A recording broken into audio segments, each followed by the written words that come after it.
कैसे हैं आप? ठीक ठाक है। आप लोग ठीक है ना? जी।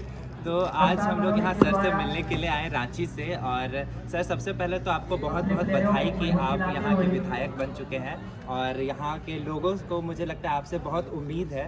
तो अभी आगे आप यहाँ के लोगों के लिए क्या क्या प्लान लेके आए हैं, आगे क्या क्या सोचे हैं? देखिए, सबसे पहले तो हम लोग सोचे हैं कि कुछ ऐसे कार्यों को किया जाए जो लीग से हटके होता है। जैसे मान के चलिए कोई भी विधायक बनता है तो जनरली उसका जो सालाना मद होता है, डीएमटी होता है और बहुत सारे उनका फंडिंग होता है जहाँ विधायक अनुशंसा करके कार्य कर सकते हैं, जैसे जो विकास के कार्य हो सकते हैं। तो हम लोग उसके लीग से हटकर और उन कार्यों से हटकर अपनी एक नया रोड मैप के साथ हम लोग चलते हैं। जिससे हम लोग सोचे हैं कि अपने विधानसभा में एक एमएलए कोचिंग सेंटर लगाएंगे जहाँ जो बच्चे तैयारी करते हैं जेएसएससी की, तमाम रेलवे की, तो उनको हम लोग कोशिश करेंगे कि निःशुल्क कोचिंग में उनको जोड़ा जाए। अच्छा। और जो शिक्षक होंगे उन्हें हम लोग जो मैंने अपना घोषणा किया है कि जो सैलरी हमारी होगी उसमें 75% डोनेट करेंगे, तो उसी सैलरी में से शिक्षकों को हम देंगे और उनको कहेंगे कि आप छात्रों से शुल्क नहीं लेंगे जो अभ्यर्थी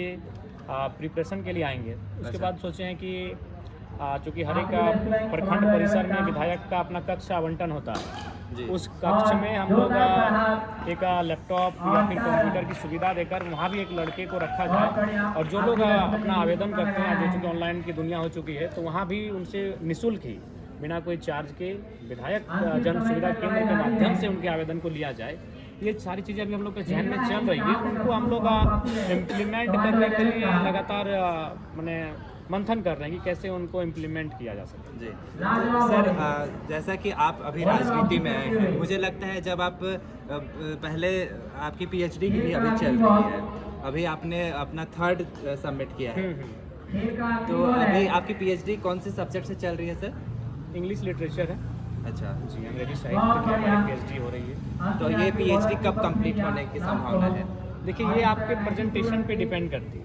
जैसे कि मान के चलिए हमारे जो साथी हैं, जैसे हम लोग पीएचडी कर रहे थे उसमें 13 इंग्लिश लिटरेचर में 13 स्टूडेंट स्कॉलर, उनमें से हमें लगता है कि कोई 6 महीना आगे चल रहा है, कोई 6 महीना पीछे चल रहा है, कोई साल भर पीछे चल रहा है। ये एक ऐसा पीएचडी एक ऐसी क्लास है जहाँ आप एडमिशन तो साथ में करते हैं लेकिन आपका एग्जाम साथ में नहीं होता। जी। ये आपके प्रेजेंटेशन पे डिपेंड करता है कि आप कितनी जल्दी तैयारी करते हैं, अपनी सिनॉप्सिस को, अपने थेसिस को आप कितने समय में तैयार करें। जैसे मान लीजिए आपको साल भर का समय मिला, अगर आप कोई 2 महीना पहले ही अगर तैयार कर चुका है तो वो जाके प्रेजेंट कर देता है। तो माने ये एक ऐसा कक्षा है या क्लास कह सकते हैं जिसमें आप एक ही बैचमेट है लेकिन एक साथ आप एग्जाम नहीं लिखेंगे। कोई 2 महीना आगे पीएचडी कंप्लीट करेगा, कोई 2 महीना पीछे करेगा, कोई 1 साल 2 साल बाद भी कंप्लीट कर सकता है।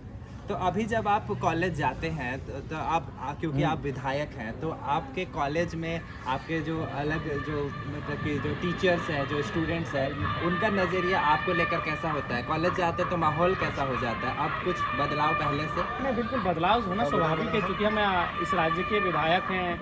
हम जो लोकतंत्र का चौथा स्तंभ होता है उस एक स्तंभ का हम सदस्य बन चुके हैं, तो स्वाभाविक सी बात है उनकी सोच में हर किसी की सोच में बदलाव आया है, तो कहीं ना कहीं उसका रिस्पांस मिलता है। हालांकि जब भी हम शिक्षकों से या प्रोफेसर से मिलते हैं तो पूछते हैं कि अब तुमसे माननीय का व्यवहार करें या स्टूडेंट ही माना जाए। हम बोले कोई दिक्कत नहीं, कॉलेज परिसर के भीतर हम जब तक रहेंगे आप हमें स्टूडेंट के तौर पर ही ट्रीट करें, इसके लिए कोई दिक्कत नहीं। थोड़ा मुश्किल होता है क्योंकि आप विधायक के तौर पर यहाँ पर कार्य कर रहे हैं। अभी भी हम लोगों ने इस ग्राउंड में देखा काफ़ी लोग आपके पास समस्या लेकर आते हैं, एक उम्मीद से आते हैं कि आप उनकी समस्याओं का समाधान करेंगे, और साथ ही साथ पीएचडी की भी पढ़ाई चल रही है। दोनों चीज़ों को मेंटेन करना कितना मुश्किल होता है? क्योंकि उसके लिए आपका मानसिक स्थिति मजबूत होना बहुत आवश्यक है, नहीं तो फिर आप मेंटली डिस्टर्ब हो गए या फिर मानसिक रोग से आप ग्रस्त हो जाएंगे। आसान नहीं है पीएचडी और पब्लिक का फिगर होना, एक जनप्रतिनिधि होना बिल्कुल कतई आसान नहीं है। पीएचडी का मतलब ये होता है कि अलग दुनिया। जी। आप अगर मैट्रिक करते हैं तो आपको कुछ क्वेश्चन आपको याद करना पड़ता है, आप इंटर में क्वेश्चन याद करते हैं, आप ग्रेजुएशन और एमए तक में क्वेश्चन याद करते हैं। लेकिन पीएचडी ऐसा है जहां आपको किसी क्वेश्चन का आंसर याद नहीं करना है, आपको स्वयं लिखना है और 10% से अगर ज़्यादा कॉपी हुआ तो रिजेक्ट कर दिया जाएगा। यानी जो भी शब्द आप लिखेंगे वो आपके सेल्फ क्रिएटेड होने चाहिए, वो 10% से ज़्यादा टेली नहीं करना चाहिए कि आप किसी से नकल किए हैं। बाकी परीक्षाएं क्या है कि मान के चलिए कोई क्वेश्चन उसका आंसर 4 पेज का है, 40 पेज का है, तो किसी ने आपको लिख के दिया, प्रोफेसर ने लिखाया है ब्लैक बोर्ड में, आपको नोट्स मिला है। लेकिन पीएचडी में कोई नोट्स नहीं होता है, वो सारा आपके दिमाग की उत्पत्ति होती है। अभी सर हम लोगों ने देखा आप खेल कूद में काफ़ी रुचि है आपकी, अभी भी इनके हाथों में बल्ला है, आप देख सकते हैं। और मैंने देखा है आप फुटबॉल भी बहुत अच्छा खेलते हैं, क्रिकेट में तो है ही रुचि, तो साथ साथ पढ़ाई के साथ साथ आप खेल कूदों में आपका पूरा इंटरेस्ट रहता है। देखिए सबको अपने आप को फिट करने का सबका अपना अपना तरीका है। जी। जैसे कोई सुबह उठ के टहलने जाता है, कोई मॉर्निंग वॉक करता है,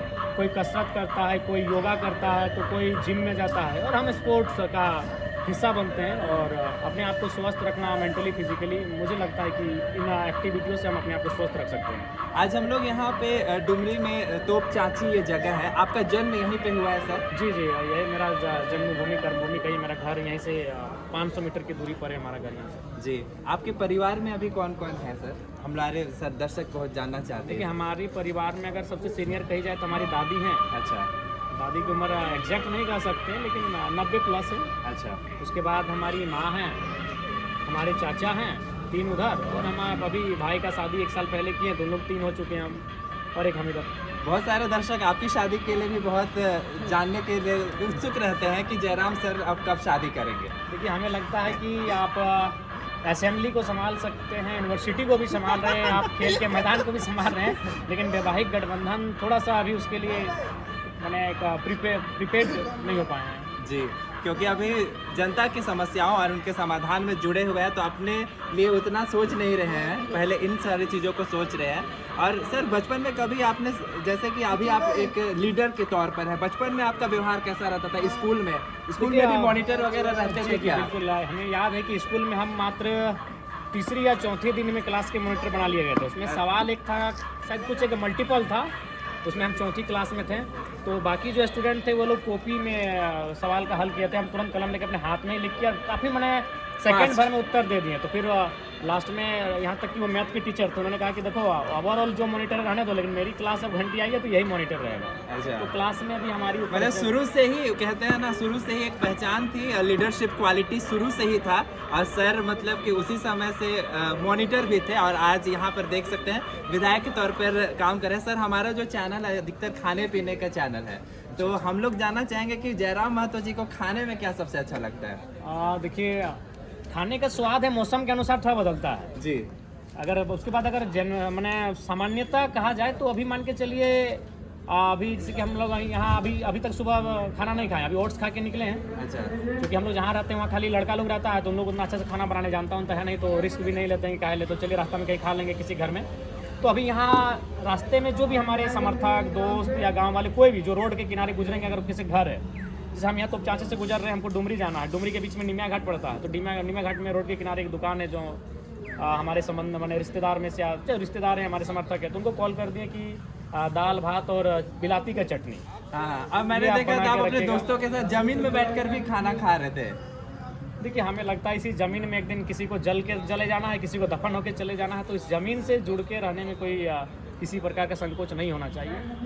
तो फिलहाल भोजन की अगर बात कही जाए तो हमको, चूँकि आपका भोजन का ही चैनल है, माड़ भात गरम होना चाहिए जी, गरम होना चाहिए, और वो सुबह का टाइम होना चाहिए। बिल्कुल, रात को फिर माड़ भात थोड़ा सा, तो सुबह का टाइम होना चाहिए, वो माड़ भात होना चाहिए। अगर चटनी में बिलाती और बैंगन और आलू, ये 3 चीज चटनी मिल जाए तो ठीक ठाक है फिर।